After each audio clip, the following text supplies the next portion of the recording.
Be an effective council president, I think it takes patience and an ability to build some consensus around issues. So the ability to communicate and to listen and to be able to hear people's concerns and try to build consensus to get policy or legislation enacted.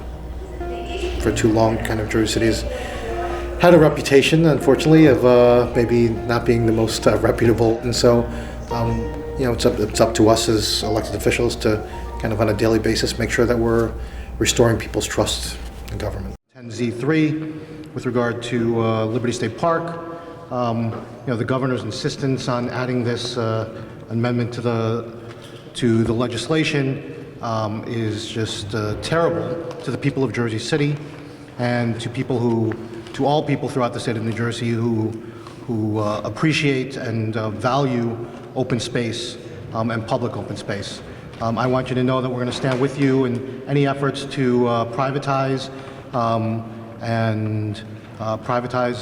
Liberty State Park in any way, shape, or form, and we'll fight that tooth and nail and send a resounding message to the governor that not in Jersey City will this go by.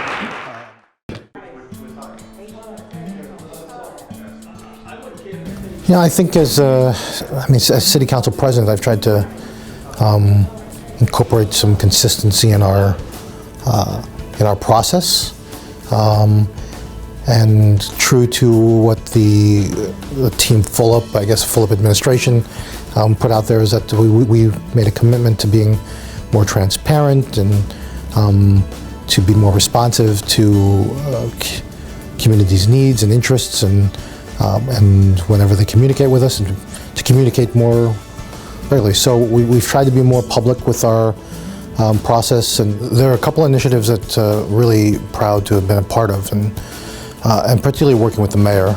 And the first one, it was before he was a mayor, was the living wage ordinance, and as a council person, the two of us jointly working with labor to establish a living wage ordinance so that when there's development here on the waterfront, that developers hire people and local residents that will provide them with living wages.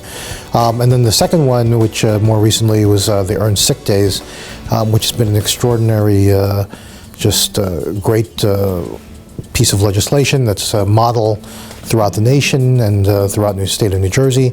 And so I'm always kind of looking at the bigger picture when I see a specific issue, and then I want to look at the process around it too, so that we're not just dealing with one specific concern, but actually addressing the larger issue of how do we get things done here in Jersey City.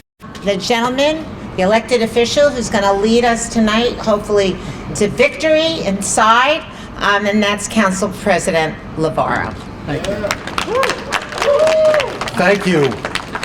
So first of all, I want to thank all of our partners here today, all of the organizations and representing working families and health professions and labor to come out here in support of this. And we need your support tonight because, as some of you know, that the council has received a lot of inquiries about this ordinance and a lot of comments, and folks. There are a number of folks who would like to see this ordinance kind of go away.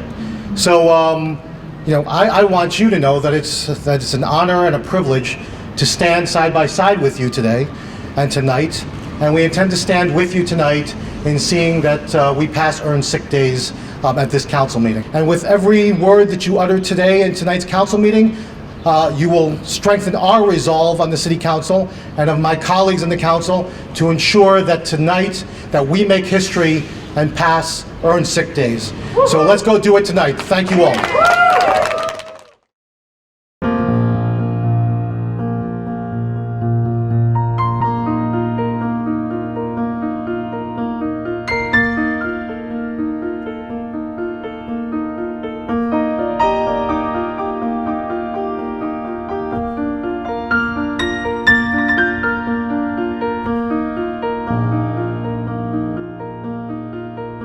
this job. It's a great job, and the relationships that you get to build with the people of Jersey City and my colleagues in the council and the mayor and the folks in his office. And we may not see eye to eye on everything all the time, but we're working together towards common purpose and a shared vision. And it's important to just kind of keep that in mind, and always, when there are these tough times, to remember that this is what we're working for, what we're working towards at this point. And when we keep our eye on the prize in that sense, good things will happen.